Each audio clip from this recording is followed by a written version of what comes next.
real quick, I'm going to introduce Gray Hancock. He is the COO of Decisio Health. You guys probably remember that last week we had the CEO, Brian Hart, last week. So it's an excellent talk. I do recommend that you guys go view it online if you're interested. It's on our website, Foundations page of the inventure.org website.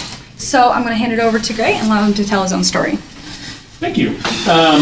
Yeah, so hopefully you guys aren't getting sick of Decisio Health showing up here. So Gray Hancock, co-founder and CEO of Decisio Health. Work with Brian every day. So my story, academic background was in the life sciences, biologics. Had a master's in public health from UT down the street, and then went to Rice and got my MBA, and then came out of Rice and went into the startup community here in Houston in the life sciences, and pretty much done that most of my career, with a little detour to work for the British government for a few years, running their trade and investment office, looking after the southwestern United States for them, before leaving that to join Brian at Decisio. So I worked at the Houston Technology Center, founding employee there, ran the life science division for 5 years, starting in 2000, and then was director of operations for Denatrix. Denatrix was an MD Anderson spinout that was incubated by Mercury Ventures. So you guys will probably have one of them in here to speak. I'm sure Blair Guru, Dan will be in here at some point. So ran operations for Denatrix for 2 years. It was an oncolytic virus, so we took that into phase 1 clinical trials. And then went to work for the British government, set up an office for them in Austin, was there for a couple of years before coming back here. And then started Decisio with Brian, which anyone was here, you probably heard the Decisio story. So it's a spin out from University of Texas Health Science Center here. It's basically healthcare software, FDA cleared, class 2 med device, one of the first web native softwares cleared by the FDA that works to increase compliance with clinical protocols, increase outcomes, and reduce hospital costs. So enough about me, because that's boring. Let's talk about money. I'm pretty sure that's why you're all here tonight. Hopefully, nobody thinks they're going to walk out of here with the secret on how to raise millions of dollars, because there is no secret. It's pretty much just a complete and utter slog. But I will try and elucidate what I've learned through the years when it comes to raising money, and some of the pitfalls to avoid, and some of the basics that you're going to have down if you're going to do it. So, roadmap to your first round. First part of that is sort of building that plan in terms of what are the milestones you need to reach. So what are the things you're trying to accomplish, right? Because we like to say, money is basically, all money buys you is time. Money is an accelerant, right? It just lets you go faster in most cases. So, what are the things that you're trying to accomplish? When do you need to accomplish them by? And how much is that going to take? And that's what you've got to do first, right? You can't walk in and say, all right, I need to raise $2 million just because that sounds like a nice round number, right? The question is, what are you going to do with that $2 million?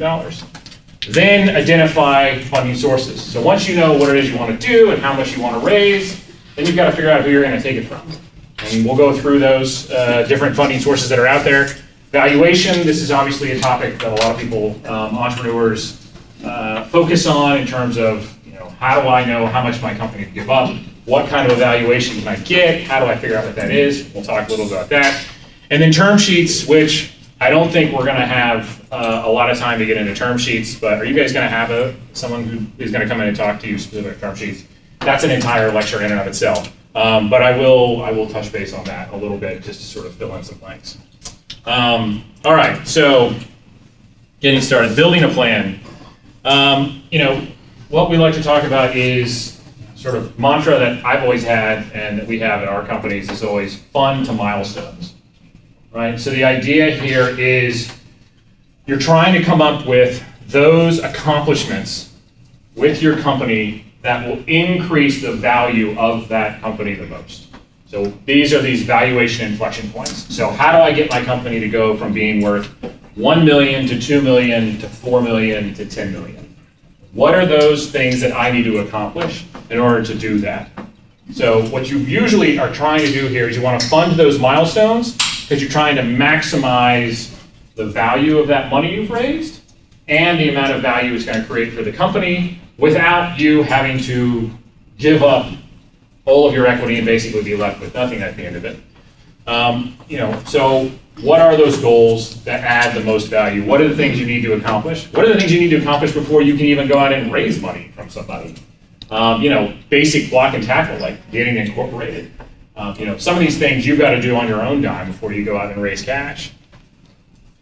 And as we say, these milestones need to be put in place with the end game in mind in terms of that entire value chain down the line. So you can't just be thinking about, okay, what do I need to do in order to raise my first round? What do I need to do to raise the first round? And then how much am I going to need for the next one? And then what am I going to need for that? Now those might shift and change as time goes by. Obviously, we're in startups.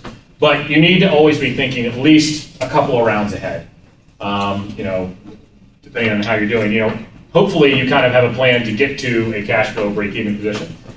I say that. Now then, you're traditional life sciences, you're in biotech, you're doing therapeutics, actually selling product is, a decade out. So you think more along the lines of what are those regulatory steps and milestones I need to hit, and then perhaps licensing on that, because you probably will never get to a point where you're actually selling product, not anytime soon. So as we talked about, right, biopharma, this is going to be on the clinical and regulatory side. So what do I need to basically do my in vitro studies? What do I need to go in vivo? What do I need to do to move into large animal? Then into human clinical trials. Med tech, obviously, we've got hardware we're talking about, or maybe software. So moving that traditionally down, working prototype, and also the clinical side of that, moving into that. And then healthcare IT, which is where I am, and for me, I'm healthcare IT, but I'm regulated healthcare IT. So I sort of get the lovely fun of both of these things, which is I've got to build software, I've got traditional data, I've got to get user feedback and iterate, but I've also got to deal with the FDA, I've got to get through regulatory, you're going to do clinicals, you need to move into that. What's that regulatory strategy? How's that labeling going to advance? And how am I going to spend my money to increase the amount of labeling I can do with the FDA? And that's a whole FDA talk. So, these sort of milestone categories, as we talk about, at each one of these milestones, right, we're trying to make the company worth more. Right? We sort of start out early days, it may be just getting the license done. If you're coming from a university setting and you've got some research you've been working on and you're thinking you want to commercialize it, depending on the university you're in, this can be amazingly challenging. As someone who's licensed tech from 2 major institutions here in town, it can take months and months and kill a lot of brain cells just to get the license done. Some places have come a long way. Some universities have moved along and are more progressive and have sort of standard licensing that you get done very quickly and for little cost. Those are great. Otherwise, it can be a slog. But just getting that license done, right, sort of creates your initial value.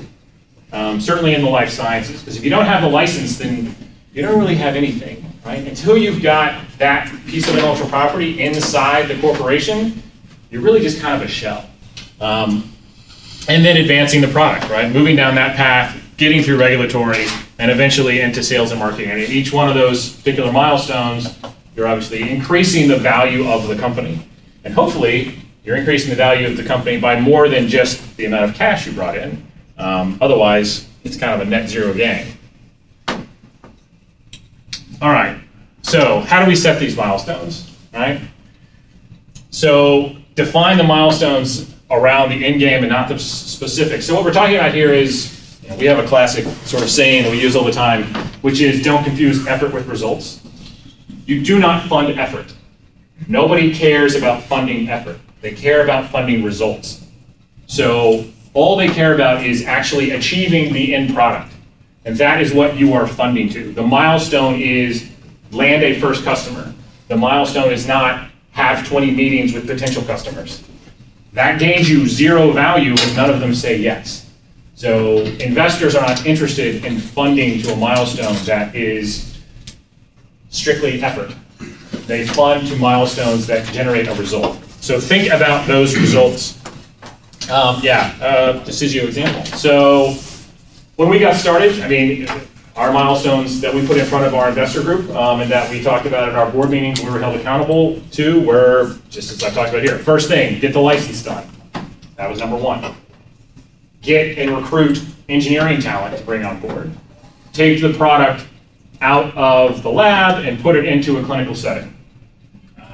Go into the FDA, choose regulatory strategy, achieve clearance, achieve first customer, and then grow and expand and sales and marketing targets.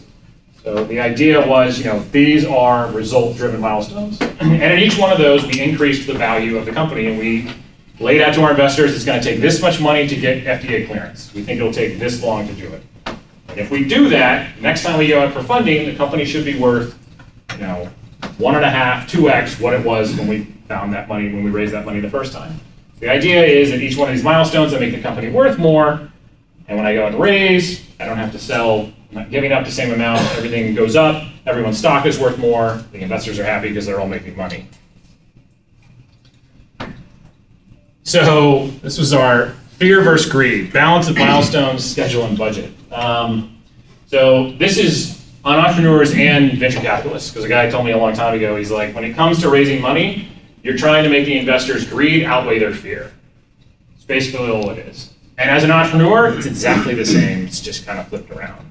So the question mark on how much money should I raise, right, is always sort of this, how many milestones should I aim to accomplish with my first raise? And technically, if you were trying to, let me go back, maximize the amount of the company that you get to hold on to after the raise, you would only raise money in these little tiny slices where you would you'd raise just enough money to accomplish your milestone, and then you'd raise just enough money to accomplish the next one, and then the next one, and the next one. Unfortunately, you run against the fear that I'm not going to be able to raise any more money, and therefore it'll all fall apart and I'll go out of business. But the greed is, I want to try and keep and hold on to as much of this company as I can. So we'll talk a little bit about how you balance that. Runway and burn rate, obviously this is a cash flow chart that's been graphed. So, your burn rate, very simply, is how much money you're spending a month. So what your burn is, typically, when someone says what's your burn, they're asking for a monthly figure. So how much money are you spending every month? And your runway, very simply, is how much time have you got left until you run out of money? Right? So you've got to give yourself, understand what your burn is based on the milestones you selected and your operating expenses and costs. And then how much runway do I need to actually accomplish those milestones? So this is just jargon, right? It's not complicated. It's just the vocabulary of the investment community. So burn, how much am I spending a month? Runway, how many months have I got until I run out of cash? So this is what we were talking about. This is sort of the fear and greed, right? So if these are our milestones and the value of the company, so every time we accomplish one of these milestones, the value of the company goes up. So here we've sort of sliced it out, and here we've gone all the way. So, if I raise money, the problem is I can't raise money sort of, at each one of these things. If I come in and I'm like, well, I want to accomplish these milestones with this raise that I do, well, I only get to raise money here because that's what I'm worth today. So I can raise enough to do all of that, but then I'm basically sort of giving up this space under the curve. Versus if I slice it up into little slices, then I can raise money at each one of those valuations and I give up less of the company to the investor. Does that make sense? Or do I need to walk through an example? Raise your hand if you have a question, or you need to understand that. Anyway. So to clarify, the assumption is that the sum of two of the smaller triangles is less than one large one, yeah? Exactly. So the idea is that, if you had a perfect fit curve here, that would be, optimum, right? You would only raise enough money to accomplish those things that increase the value of the company, and you would bring in money every day just to accomplish what you needed to accomplish that day. Right? If you did that, then you would sell the minimum amount of the company needed to accomplish your goals. But you can't raise money that way, right? So instead, you've basically got to say, well, my share price, because I can't, I don't say, well, my share is $2 today, and tomorrow it's $2.01, and then the next day after that it's $2.03. It doesn't work that way, right? I got to say, well, it's $2, and I got to sell enough. I want to raise enough money to get me through the next year and a half. I have to sell it at $2, even though within that year and a half, hopefully at the end of that year and a half, maybe it's worth $4 or $5. But it's not like I got to sort of incrementally sell it as I went along. I had to sell it all for $2. So this is sort of the initial challenge that as an entrepreneur you're going to face, which is what are the milestones I need to achieve and how many of them should I attempt to accomplish with my first round of funding, right? Because if you say, yeah, I'm going to raise money to basically take me all the way to the end of the line, you'll have to give away the entire company, basically. Because you probably haven't created too much value just yet. So, any questions? Does that make sense? Yeah. So are you suggesting you should set multiple milestones? Oh yeah, you got to have multiple More milestones. than, like err on the side of more milestones? So, the number of milestones is kind of irrelevant. The question is, how many of those do you want to achieve with a given amount of funding? So, the milestones are the milestones. You can't sort of, you need to set those things that you need to accomplish in order to be successful, however many that is. But then the question is, okay, it's going to take me 2 years and I got to do these 20 things. Do I raise enough money to get through all 20 right now, today? Or do I raise enough to get through the first 10 and then I go back out to the market and raise money a second time, but now I get to do so at a higher valuation because I've accomplished these 10 things that have increased the value of my company from when I started where I'd accomplished 0. Does that make sense? So yeah, you can think of it in terms of, instead of each one of these sort of a milestone, it's more each one of these is a funding round, right? And there are sort of milestones being accomplished every day, and each one of those milestones is on this curve somewhere. Hopefully. Unless you have a down round and then the curve goes down because you screwed up and it's all horrible. So just something to realize. All right, are we cool with that? All right. Raise your hands if you got questions. I don't want to just be up here all day. So this was sort of our case study, work study. Do we do that now or do we do that at the end? Do we do that now? Okay. So what we're going to do for this example is we have a seed round and a Series A. So the idea here is for you guys to figure out what are the use of proceeds, so what are the milestones you're going to accomplish, what's going to come out of that, and how much you're going to spend to do it. You've got a total down there of $4 million as your total budget, right, for the whole thing? All right, so you got $4 million. How do you want to split it up, and what are you going to accomplish in your seed round, and what are you going to accomplish in your Series A? You're going to raise more in A, you're going to raise more in seed. How far do you want to go? How are you going to do it? Hello? Yeah, you're good. So to start off, like you had mentioned earlier, that you can't essentially ask for all the money up front, or else you essentially give away the entirety of your company. So I've done some reading in the past where they've shown that you can get around $600,000 in seed funding for about a $2.6 million valuation. So we assume that for a seed round, we could get around $500,000. All right. And what we decided to do was we had our hardware take up majority of it, and that $250,000, just because you have to go through multiple iterations. We want to have a working prototype by the end of the process. We want to have multiple working prototypes at the end of the process. For the software, you have around $150,000. We want to have like the bare bones of the software. So maybe this starts off as just like step counter, or maybe it does heart rate or whatever we want. We want some of the basic essentials.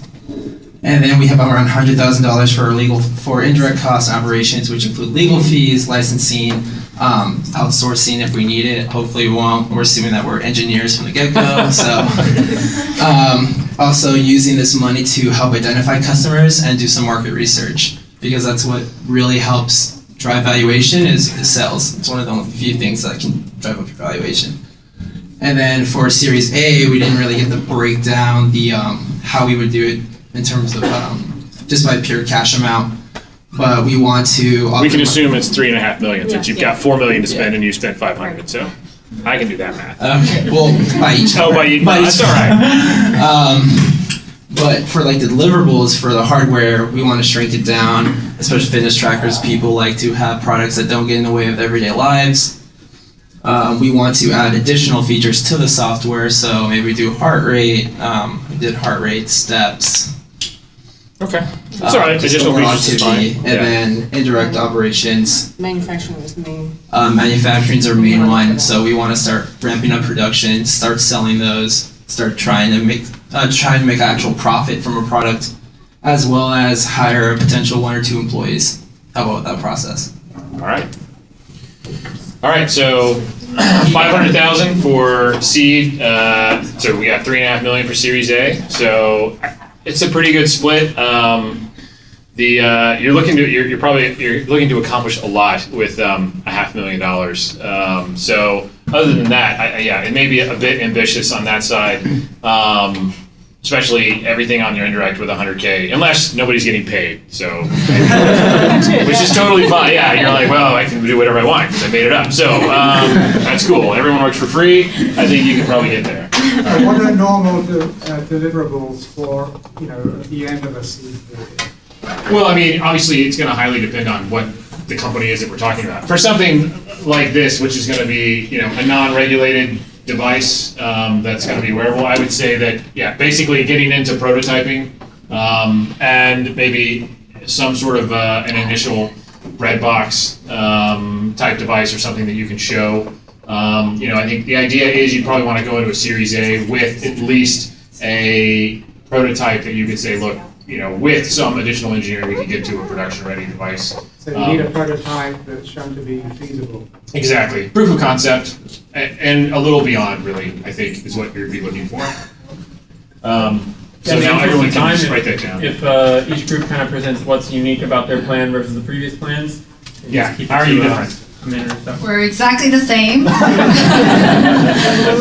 think the only thing we've done is we broke down the costs. All right. So yeah, you can see $500,000 seed, 3.5 in Series A. We thought that most of our costs will be in the hardware, a little bit for the software, and then most go into manufacturing. Cool. Yeah. 1.2 million in indirects. I think that's more like it. Yeah, that's good. All right. So yeah, is anyone? I'll ask this question: did anyone actually get to market with their seed in Series A? No. Did anyone? Okay. Yeah? You guys did? You were thinking you could get there? Let's hear it. So ours was more or less the same in the seed round. We have $500,000 allocated for that, and then $3.5 million for Series A. And what we were thinking was there's a lot of fitness trackers available at the moment, so market research would be the first thing that we would attack. And in particular, what we want to do is create a functional software that's very distinct from our competitors.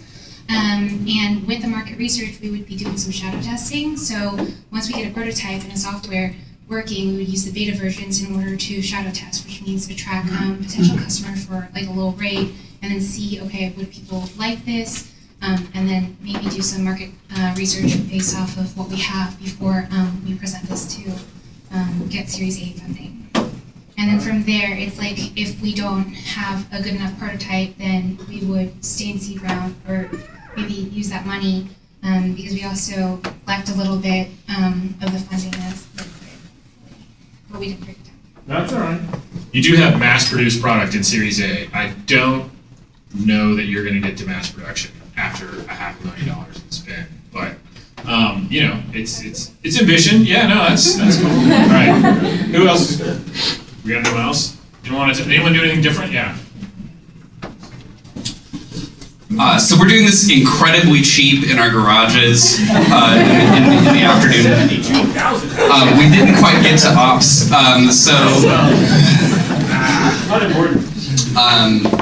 we assumed that what we're working with is we've got some special stuff coming out of the DSP group at Rice for signal processing on the device, and we're going to push till later that we've got an agreement, but we don't have to buy the IP quite yet. All right. And so we're gonna have soldering irons and stuff, and we're gonna be super cheap. We're gonna be in our garages making this stuff.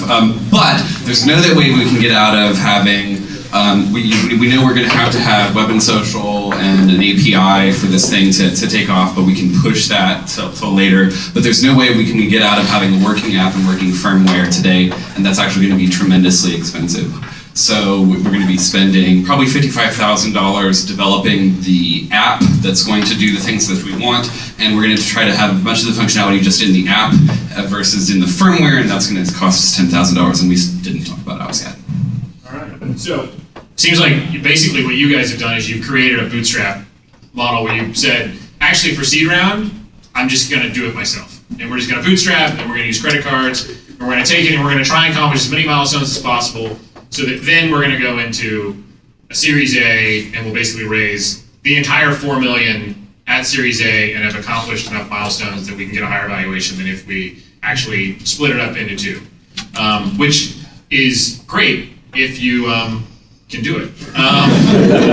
So, and if you're coming out of a university and you're like, great, I have access to all the overhead and I have a lab and I can create all of this in that space, then maybe you can. So that's definitely that's a strategy. All right. Anyone? Ours isn't very much different than anybody else's. We're a little leaner than most, but not the last group. Not quite that lean. We assume we could do our seed for about 200K. It's pretty lean, but not $72,000. Our goal on the seed was to really get our first prototype out and try to get some IP on that, because we assumed it was relatively new, since there's so many fitness trackers out there. And really our big cost was on our team that took to develop that. We didn't really quite make it to the Series A. So optimize. That's all that happened today. Just optimize everything else. That's all right. That's fine. Yeah, 200K to get to first prototype and patent. Well, 200K will at least get you this one thing right here. Patent, you could get a patent done for 200K. That's the rest of it, not probably so much, but we can get that one thing done, so that's okay. But once again, maybe you're bootstrapping, make it happen. All right, anybody? Well, what happened over here?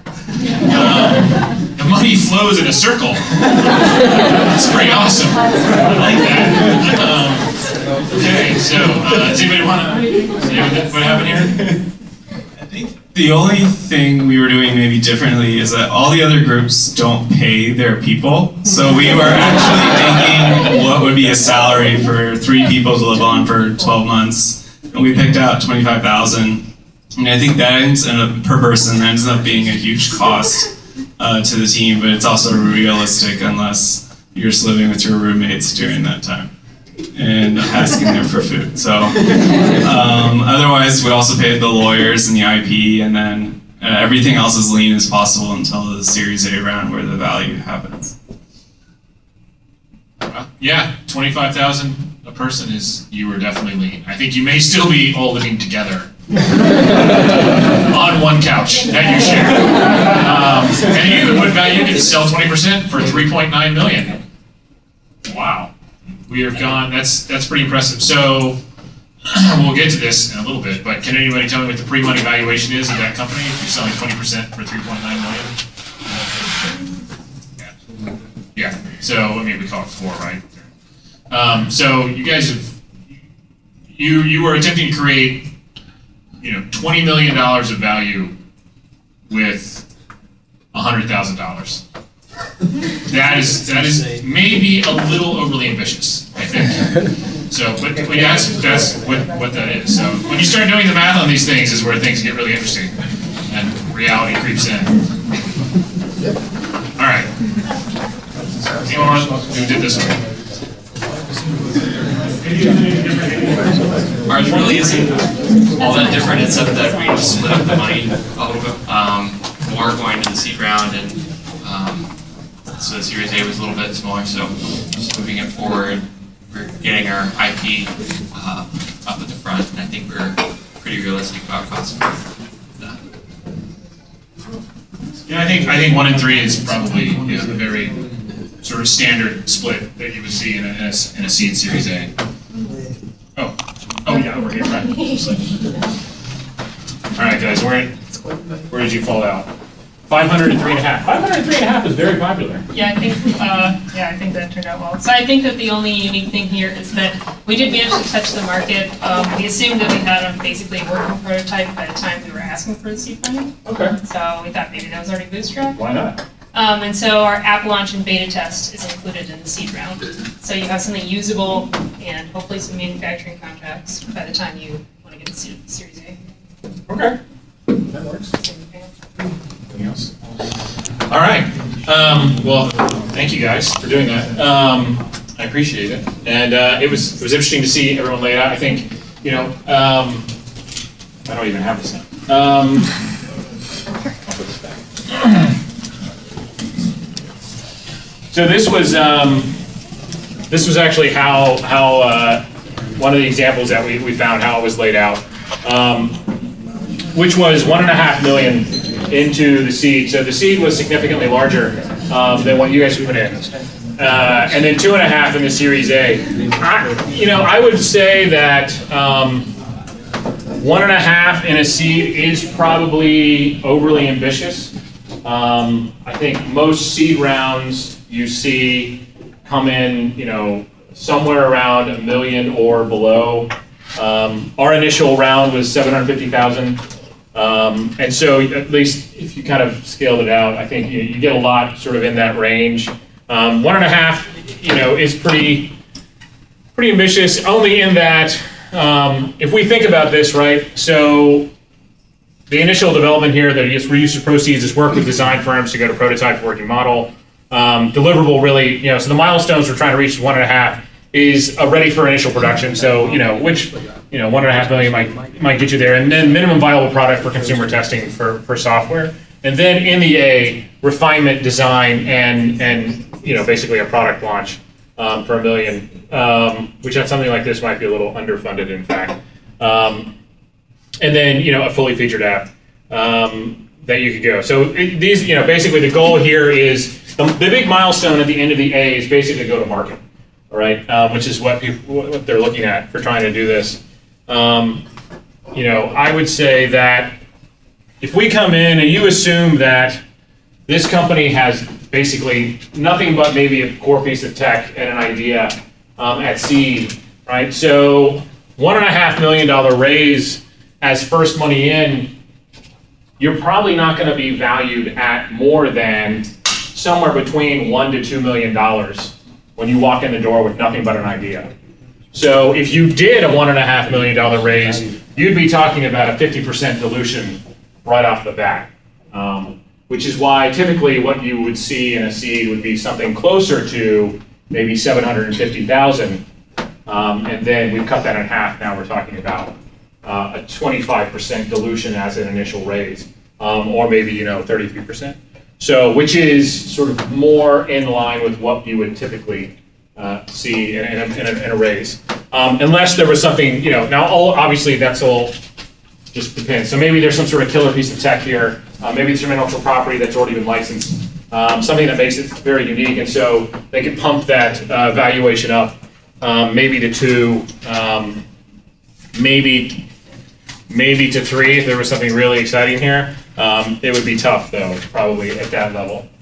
Typically, you wouldn't see valuations at a seed round at that stage. All right.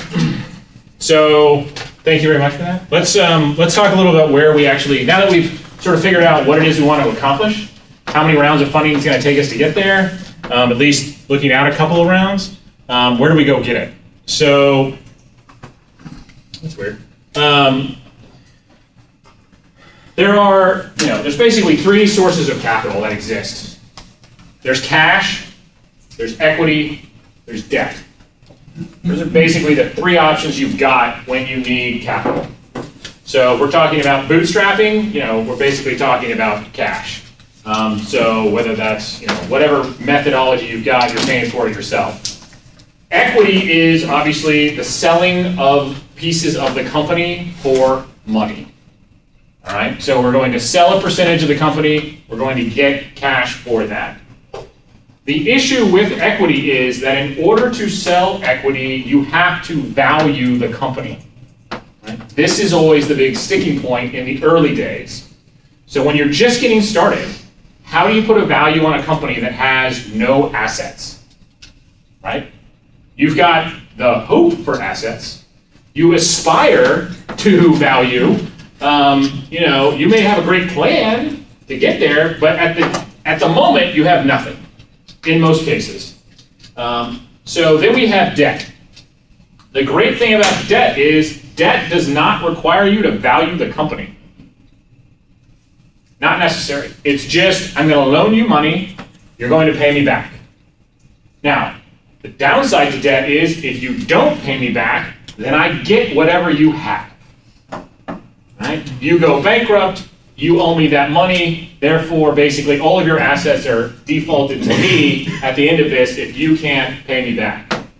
Versus equity, which if you run out of money, you're all in the same boat together. The guy who invests in you as an equity holder is just like you. So if the company goes under, he loses all his money. That's it though. Nothing else changes basically. You don't owe him anything, right? And then, in here we talk a little about venture debt, which is, a relatively modern concept, which is going out for it's riskier debt that Silicon Valley Bank and others who play in the venture space will loan to companies with the idea that then that will give them access to equity purchases later on. And convertible debt. So convertible debt is probably the most common vehicle that you use for early seed stage funding. Right? And the great thing about convertible debt is I don't have to value the company when I go out and get it. I've basically just punted on the entire valuation thing. I'm just shoving it down the road. We're just moving it on as a problem to deal with later. So convertible debt, the way convertible debt works is I'm going to borrow a set amount of money from you, and then at some point, if I go out and raise an equity round, hopefully by then I will have used your money to hit some milestones and therefore create some value and now sort of give us something to hang our hat on when we go out to value the company. We can say, okay, well now, we've got a license, we've got a patent filed, we've got a prototype, something has happened where now I have some things that I can actually say, okay, there's value here. I've accomplished some things, and we can go out and we can look in the market and we can look at other companies that have accomplished these same things and see where they were valued at. Or they might have, intrinsic value, like I got, a pilot up and running. But something tangible that we can say, I accomplished X. And so when I go out and raise that next round, that Series A, when that investor puts a value on the company, the guy in the seed round who I did convertible debt with, as a bonus basically for coming in early, he gets all of his debt converted into equity at some discount to the Series A. So if at the Series A, they go, great, yeah, we think you're worth $2 million. The guy who came into the seed, all of his debt gets to convert into equity at $1.5 million or 1.75. Standard is 20% discount. That's just sort of a rule of thumb. It can vary. It can get very complicated. We can start talking about, caps on the debt, which basically investors might put on if they think you're really, a rocket ship that, they're going to come in and they're going to put the seed money in, and then at the next Series A, the company's going to go from, $1 million to $15 million. And there's, the guys who came in early, they don't want to come in at a valuation of, a little bit less than 15 million. So they may say, yeah, it's going to be capped at 5 million or whatever it is. To basically say, yeah, we'll be discounted to the Series A, but not any higher than X. So that's a capped convertible debt, which can be common. There's also, obviously, in convertible debt, there's interest, so because it is a note. And so they will also get compensated for any interest which is accrued up to that point when they convert into equity. Now, in most cases, you call these qualified financial transactions, a QFT. That all gets set when you put this convertible debt together. So you will say at the beginning, in your term sheet, it will say, I'm going to do $750,000 in convertible debt, and if I raise a minimum of $1.5 million, then your debt automatically converts into equity at some discount to whatever that valuation was that I do that at. They don't get a choice, basically. They get automatically converted into equity. So it isn't like you go out and you raise that equity and then the guy with the convertible debt says, just kidding, I want my money back. And you got to take all that money you raised from the equity partner and hand it over to the guy who loaned you the $750,000. That doesn't happen. So you go out and raise the money, they automatically get dragged along. If you hit that qualified financing transaction target number. So you need to raise at least that much. So this is why we talk about you've got to look a couple of rounds ahead. Because when you put this together, you need to already know kind of what it is you're going to be raising for that Series A. Because you're going to have to put a number down for this convertible debt saying, at the next round, if I raise X, you've got to convert into equity.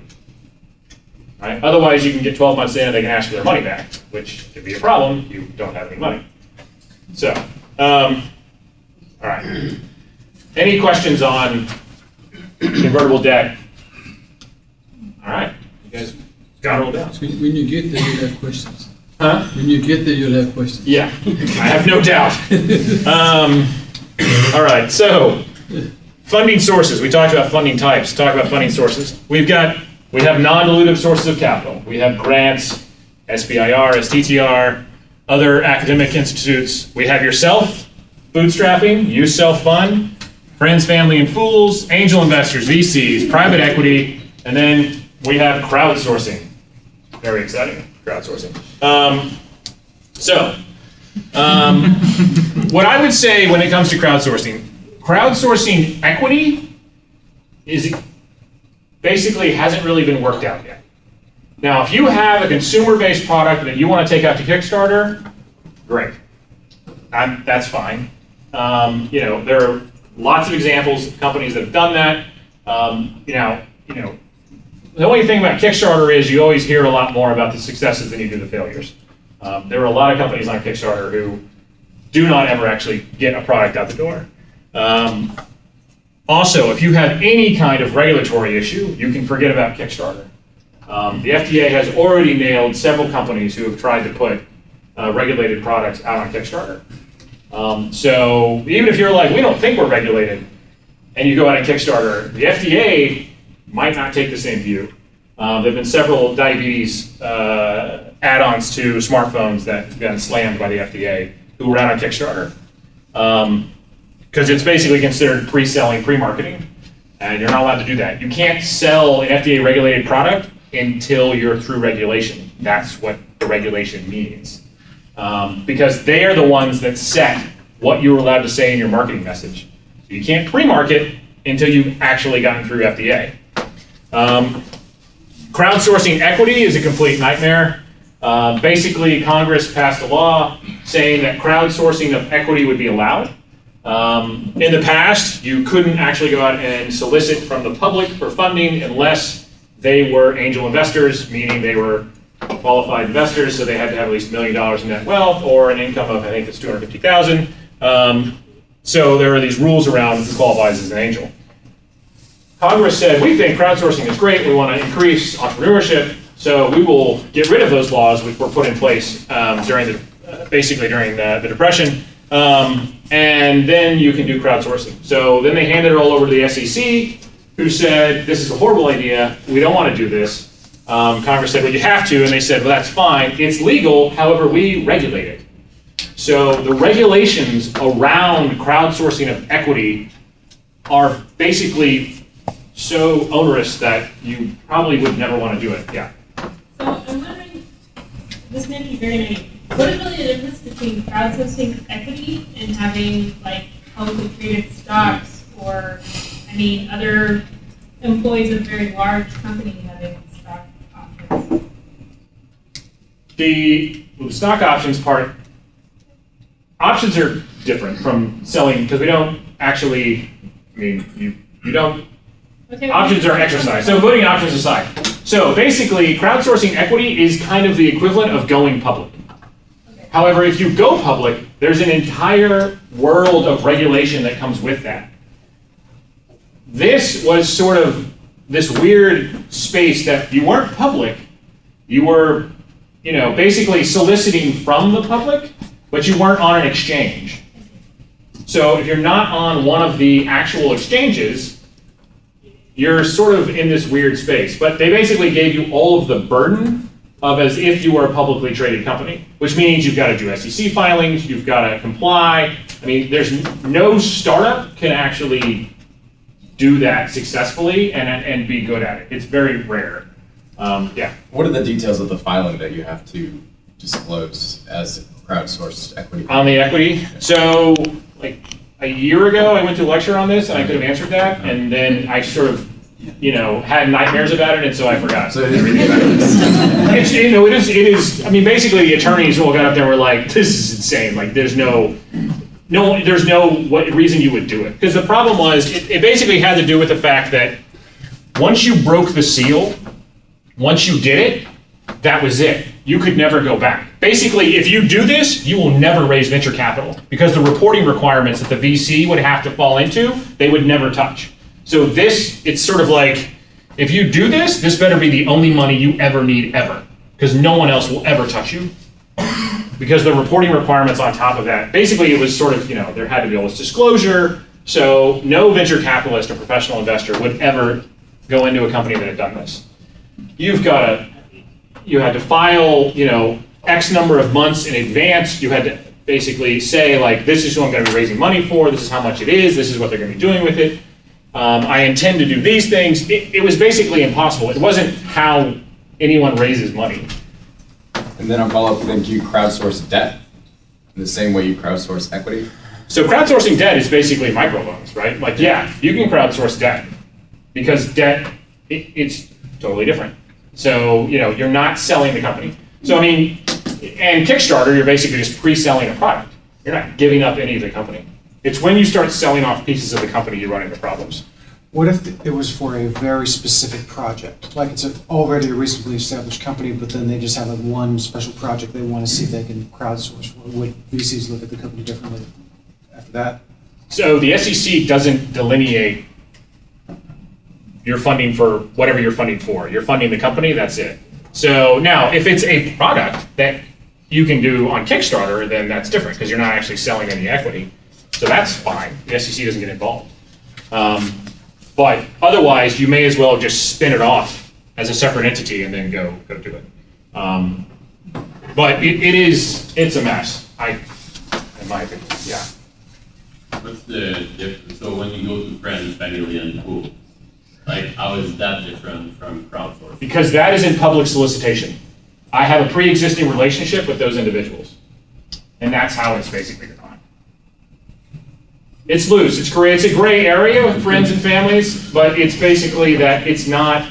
I didn't take an ad out in the paper, and that was what the SEC was attempting to stop back in the 30s when they did this. Was some grandmother putting her pension into something she saw on the back of a paper. What about loans in that friends and family and fools thing? Like loans that you're going to pay back. You could have separate agreements and do it like that, no problem, right? Sure. Yeah, I mean, personal loans between individuals that's nothing. And it doesn't have to carry interest either. No, you can. Debt can be structured any way you want. So if the guy says he'll give you $1 for 50 cents in a year, there's no rules around any of this. So unless it goes the other way. I mean, there are issues around basically loan sharking. If your interest rates are set too high, it's considered overly aggressive, but not the other way. No. We're running out of time. Yeah. Maybe hold some questions to the end. We gotta keep moving. Sorry. So bootstrapping. We saw from our guys with 75 grand, which is fantastic. Bootstrapping, if you can do it, always the number one choice. The idea is you always want to try and take the company as far as you can without ever having to raise money from anyone else. I mean, as soon as you raise money from other people, it's a whole other world. So, always try and get as far down the line as you can without having to take money from anybody. And part of that is just figuring out what milestones can you accomplish. Now, like I said, you can accomplish almost anything given enough time. So cash is an accelerant. If you're able to file your own patents, file your own patents. You don't have to be an attorney to file a patent. Anybody can file a patent. You just have to know how. So you can learn how. applying for grants, negotiating the license. These are all things that you can do on your own. Now, some of them are not necessarily highly recommended to do on your own, but you can get pretty far down the line and then sort of at the end bring in the attorney and say, hey, we've knocked out most of the big terms, take a look and just make sure there's no gotchas in here that I'm looking for. Grant applications the same way. Garage super glue Home Depot lab, as we said, right? We're gonna work in the lab, everyone's gonna work for free, we're gonna do it at the garage. That's all great. I mean, that's fantastic. Non-dilutive funding on top of that, also fantastic. Free money is awesome, but it's not really free. So there is that little piece. We were sort of in a special case for Decisio, so we were the benefit of significant amount of non-dilutive funding. We also didn't have to bear any of the burden of that non-dilutive funding, which was great, because the University of Texas had a big grant to develop the product. So we negotiated the license such that for the next 2 years, any intellectual property that was created flowed to the company automatically. So we were able to basically take that pool of grant money that was designated towards this product development. The engineers stayed at UT, they all got paid out of that grant, they continued to do R&D and develop the product. We sort of sat outside, everything they developed came to the company, and then on the day that all the grant money went to zero, they all picked up and moved over to the company and became full-time employees at Decisio. So that was fantastic because that was truly free money. I mean, I didn't have to pay my engineering team for the first 12 months. As a company going out and raising, doing your own grants, obviously it takes time, it takes resources.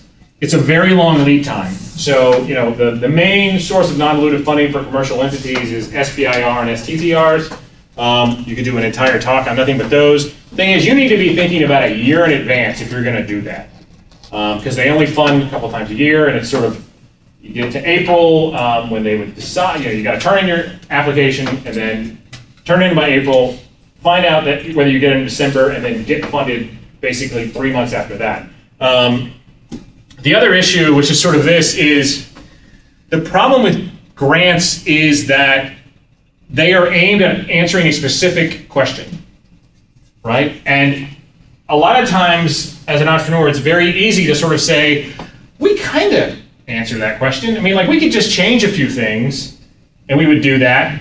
Every time you do that, you move further away from what you were actually planning to make, and more over on this side, where you're answering an academic question. And before you know it, you get to the end and you're like, great, I got this money for free, but I didn't really get any closer to production because I ended up having to make these changes that aren't really what we do. But it's hard to say no to free money. So this is sort of SBIR phase 1, you get about 100K. Phase 2, you can get up to $1 million, which sounds pretty good. Only a small percentage of that, however, can be used for operations. All the rest of it is straight R&D. So you need to think about sort of where your expenses are really going to lie and how you do this. But there are companies that are very successful with that. The problem is sort of the grant spiral. I've seen some companies who they start off trying to commercialize something and they end up just living off of SBIRs for their entire life, and they never actually get anything on the market ever. They just keep going down the SBIR process. So really, they just turn into a research institute for all intents and purposes. You say private foundations, that's for non-for-profits? Yeah, so nonprofits who want to sponsor specific research. So they can sponsor research for a for-profit company? Yeah. I mean, private foundations can do anything they want.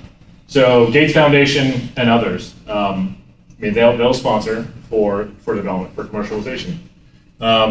CPRIT, which is state, so SBIR and SDTR is federal.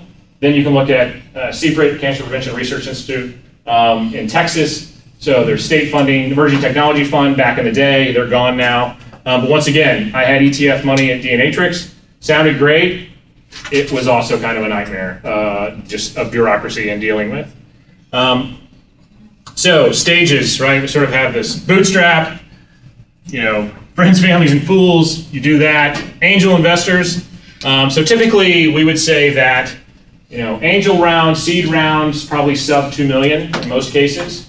Anything above 2 million, you're sort of starting to move into venture capital. There are, and we don't have to belabor it, there are super angels out there who will fund, higher than that. I would say another group in here that sort of falls right in between, which is, we have a lot of in Texas, is family offices. So family offices can be good sources of capital. They are basically, they're not quite venture capitalists because they don't have a whole litany of limited partners that they're beholden to, but they're more sophisticated than an individual angel might be.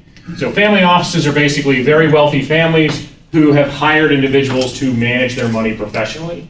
And part of their portfolio may go into startups and what we call alternative investments. So direct investing into early stage companies. We have a consortium of 3 family offices in our company who have funded it from beginning to end so far. And sort of we are now moving into sort of looking at more strategic investors. But family offices can be good because you do have a level of sophistication there that you may not find in angels, but they're driven by different things than perhaps a venture capitalist is. And once again, as we said, sort of most of the favorite type of structure would be convertible debt until you get to VCs. Some VCs who play in the seed stage might also do convertible debt, Mercury Ventures here in town being one of them. All right, valuation. What are you worth? Sorry, any questions on that previous before we move on? So how do I figure out what I'm worth? Textbook calculations. If you're an MBA in here and you've gone through and you're thinking I'm going to do a net present value or discounted cash flow or anything, yeah, no, none of that. None of that works because you don't actually have any income coming in. Unless you already have revenue, you can forget about any sort of textbook calculation on what your value is because it's all based on air, right? All you have is made up numbers on what you are hoping someday you might actually be able to accomplish. So, it's really, what have I actually achieved? Right? What are the milestones that I have actually made? What does the team look like? Right? Who's on board with me? Because when it comes to VCs, people fund people. Right? That's the number one thing. So who are you? What have you done? Are you credible? Do I trust you? Do I like you? Especially if you're dealing with angels. That's what's going to matter. Valuations are a made-up number. This is not a lot. You are worth whatever someone is willing to pay for you. And as an entrepreneur, you sort of have to get to this moment where you just understand that this is completely out of your control at that first stage. All you can do is attempt to hit as many milestones as you want and you can and you're able of doing, but it isn't like, I hit this milestone, therefore I am worth $1 million. That's not a rule that's written down somewhere. I mean, it's not up to you. It's just not. It's up to whoever's willing to give you money. And in most cases, it is extremely unscientific in terms of how people set valuation. Usually it's based off of, traditionally it's based off of comparables. It's based off of whatever they valued the last deal that they did. And they look at you, and they look at that one, and they say, okay, what's different? What's the same? Okay, so that one I did at 1 million. You're not quite there. I don't like you quite as much, or I'm not quite as sure, or maybe I think you're a little better. So I'm going to say 1.5, 1.25, or 750. That's literally how it goes most of the time. It's kind of bizarre. All right. Thank you very much, by the way.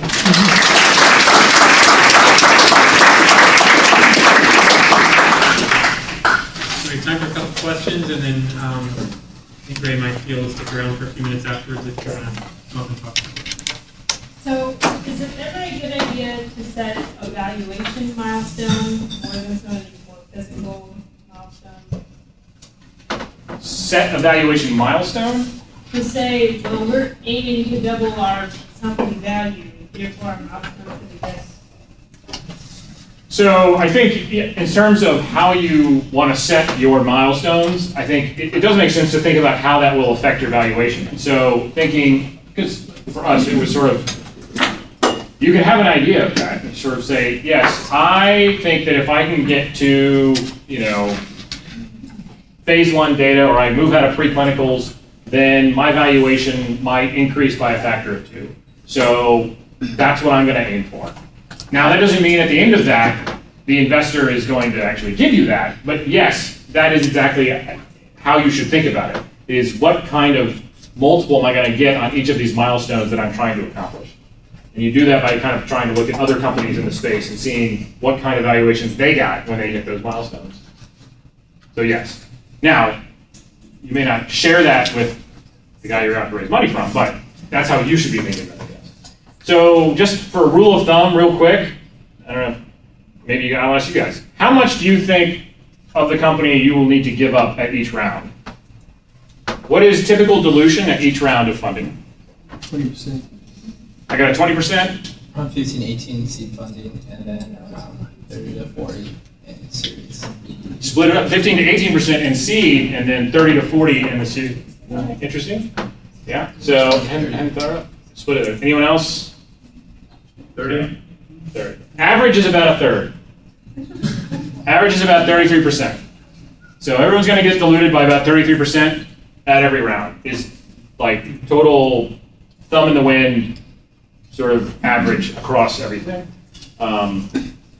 Yeah, in terms of early versus late, I mean, VCs are potentially going to take more. Angels, you might get away with giving up less.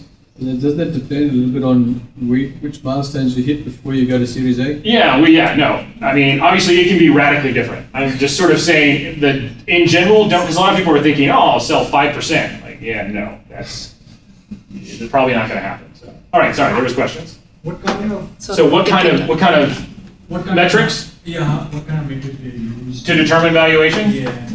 Well, in terms of what I think I might get from the milestones I hit. Yeah, or depending on how successful you are in achieving some of the goals.